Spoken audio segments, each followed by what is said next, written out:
रौनक कुकड़े कोई जानकारी आ रही है उद्धव ठाकरे गुट की तरफ से या शिवसेना की तरफ से, क्योंकि कहा यह सूत्रों की तरफ से जा रहा था कि अगर फैसला खिलाफ आया तो वो रिजाइन कर लेंगे। जी देखिए रूबिका, कुछ देर पहले ही हमारी शिवसेना के कुछ बड़े नेताओं से इस संदर्भ में बात हुई थी। जो जानकारी उनकी तरफ से दी जा रही है कि अगर फैसला भले ही सरकार के पक्ष में ना आए, लेकिन उद्धव ठाकरे कल किसी भी सूरत में विधानसभा जाएंगे, वे अपना वहां पर भाषण भी करेंगे और उसके बाद अगर हो सकता है तो अपना इस्तीफा जो है वो सौंप दे। लेकिन मुख्य तौर पर वो विधानसभा जाकर अपना भाषण करना चाहते हैं। इस तरह की जानकारी उनके करीबी जो लोग हैं उनकी तरफ से हमें मुहैया कराई जा रही है। उनका साफ तौर पर कहना है कि उद्धव ठाकरे ने अपने भाषण की तैयारी भी लगभग पूरी कर ली है। उनको ये देखना है सुप्रीम कोर्ट के फैसले से पहले ये फैसला कर लिया गया था। रौनक, आप बता रहे हैं कि कल वो जाएंगे, फ्लोर टेस्ट का हिस्सा तो ऑब्वियसली उनको होना ही पड़ेगा, लेकिन इस्तीफा देने से पहले अपनी बात रखेंगे और जब तक वो संबोधन नहीं दे देंगे, संबोधित नहीं कर लेंगे, वो इस्तीफा नहीं देंगे। इस वक्त ये बड़ी खबर आ रही है, लेकिन सीधे तौर पर कह दिया गया है कि हम फ्लोर टेस्ट पर रोक नहीं लगा रहे हैं कोर्ट की तरफ से, और यह भी कहा गया है कि नोटिस जारी कर रहे हैं। लेकिन कल का जो भी परिणाम होता है वो अंतिम फैसले से बंधा हुआ होगा सुप्रीम कोर्ट के, और सुप्रीम कोर्ट का अंतिम फैसला आएगा 11 जुलाई को, जब बता दिया जाएगा उन तमाम विधायकों की तरफ से कि क्या वो अपनी एफिडेविट में देते हैं, उनको अयोग्य करार दिया जाए कि ना दिया जाए। उस पर फैसला आने के बाद ही अंतिम फैसला महाराष्ट्र की सियासत पर आता हुआ दिखाई दे रहा है। विकास हमारे साथ बने हुए हैं। विकास, बीजेपी के उन तमाम सूत्रों के और नेताओं के संपर्क में आप भी होंगे, इस फैसले पर उनका क्या रिएक्शन है?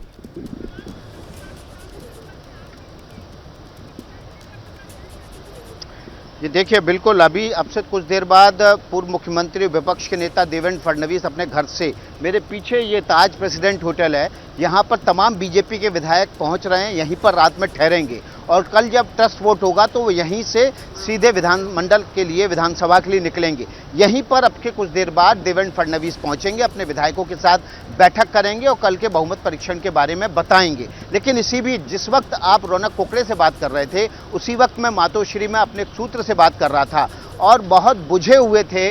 उनका कहना था कि जो कोर्ट का फैसला है वो उनके अनुमान के मुताबिक नहीं है। अब से कुछ देर बाद फैसला होगा कि आखिर उद्धव ठाकरे अब क्या करने वाले हैं। हालांकि पहले ही ये जानकारी आ चुकी है कि वो विधानसभा में जाएंगे, अपना भाषण देंगे और उसके बाद इस्तीफे की घोषणा कर देंगे। लेकिन जाहिर सी बात है, पल पल बदलती परिस्थितियों में क्या होता है अगला फैसला, क्योंकि शाम को ये खबर थी कि अगर कोर्ट का फैसला बहुमत परीक्षण के पक्ष में आता है, बहुमत परीक्षण करवाने की बात कोर्ट कहता है, तो फिर ऐसी सूरत में उद्धव ठाकरे अपना इस्तीफा दे देंगे और विधानसभा को फेस नहीं करेंगे। लेकिन 2 घंटे के भीतर परिस्थिति फिर बदली। और अब फिर क्या परिस्थिति बदलेगी, क्योंकि मातोश्री के हमारे इस बीच वहां जो सुप्रीम कोर्ट की तरफ से ये फैसला पढ़ा जा रहा था, तो एक और मसले को लेकर महाराष्ट्र के वहां पर सुनवाई चल रही थी। अंकित मौजूद है, अंकित बताएंगे हमको, नवाब मलिक के केस पर भी कुछ बातचीत चल रही है। अंकित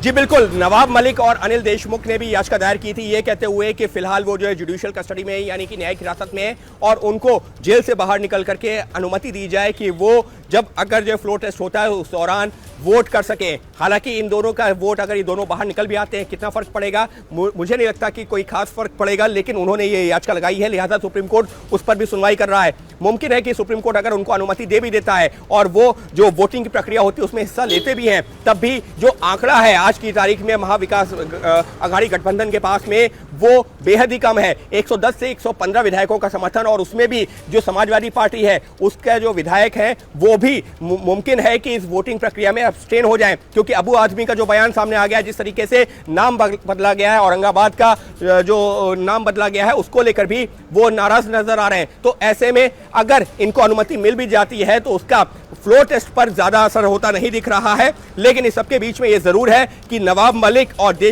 अनिल देशमुख की याचिका पर सुप्रीम कोर्ट में सुनवाई शुरू हो गई है। यानी कुल मिलाकर के कोशिश ये जरूर इन लोगों ने की है कि ये लोग भी वोटिंग प्रक्रिया का हिस्सा बन सके, लेकिन अभी तक इनकी जो याचिका मंजूर नहीं हुई है। लेकिन रूबिका, आपको तस्वीरें मैं दिखाना चाहूंगा, मैं आपको थोड़ा सा आगे ले चलता हूं। देवेंद्र फडणवीस के घर पर हूं मैं और यहाँ पर किसी भी वक्त देवेंद्र फडणवीस निकलेंगे अपने विधायकों के साथ बैठक के लिए, क्योंकि ये बैठक शाम को पहले 5 बजे प्रस्तावित थी, लेकिन जब सुप्रीम कोर्ट में सुनवाई शाम को 5 बजे से शुरू होने की बात हुई तो उसके बाद में 7 बजे का वक्त आया। और अब यहां पर से जबकि आदेश आ चुका है, फैसला आ चुका है, कोशिश करता हूं आपको तस्वीरें दिखा सकूं, आगे बढ़ सकूं। देखिए सुरक्षाकर्मी यहां पर बड़ी संख्या में तैनात हो गए हैं, क्योंकि तस्वीरें अब यहां से बहुत महत्वपूर्ण है। यहाँ पर जो मीडिया कर्मी है अलग अलग चैनल्स के, वो पहले से मौजूद हैं। और अब इंतजार किसका हो रहा है? इंतजार हो रहा है इस गेट का। देखिए किस तरीके से इस वक्त यहाँ पर इंतजार चल रहा है।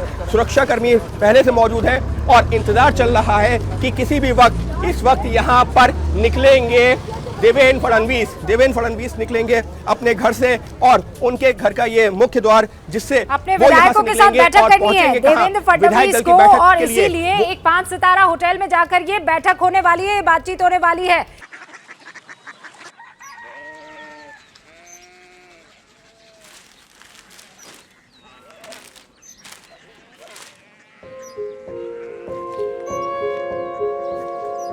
बाबा बाबा कोरिया सिटी जानी ना।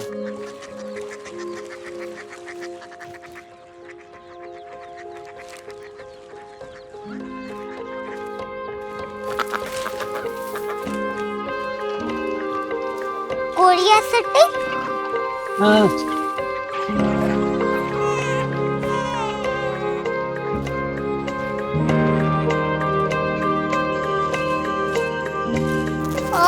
कोरिया सिटी कहाँ पे है?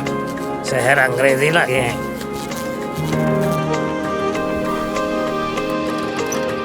कोरिया सिटी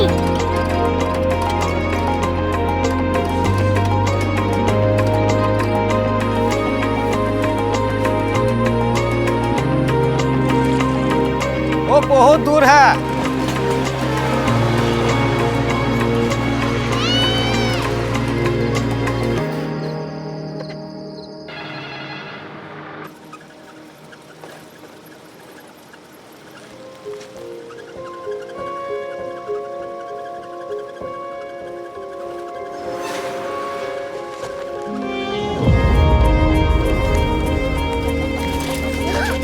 कोरिया सिटी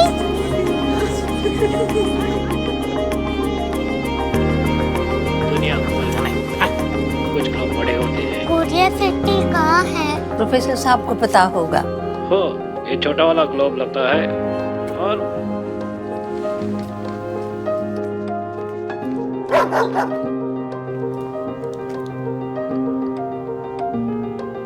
पता नहीं, मेरी बेटी से जाके मिल लो, शायद उसे मालूम हो।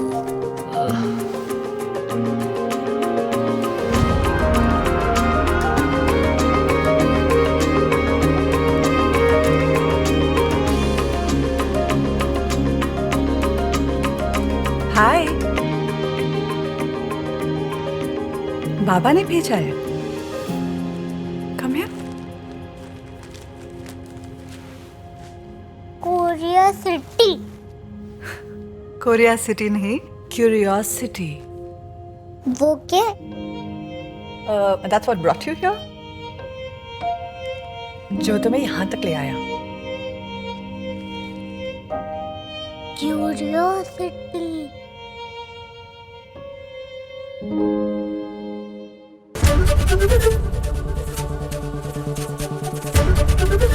एबीपी न्यूज आपको रखे आगे।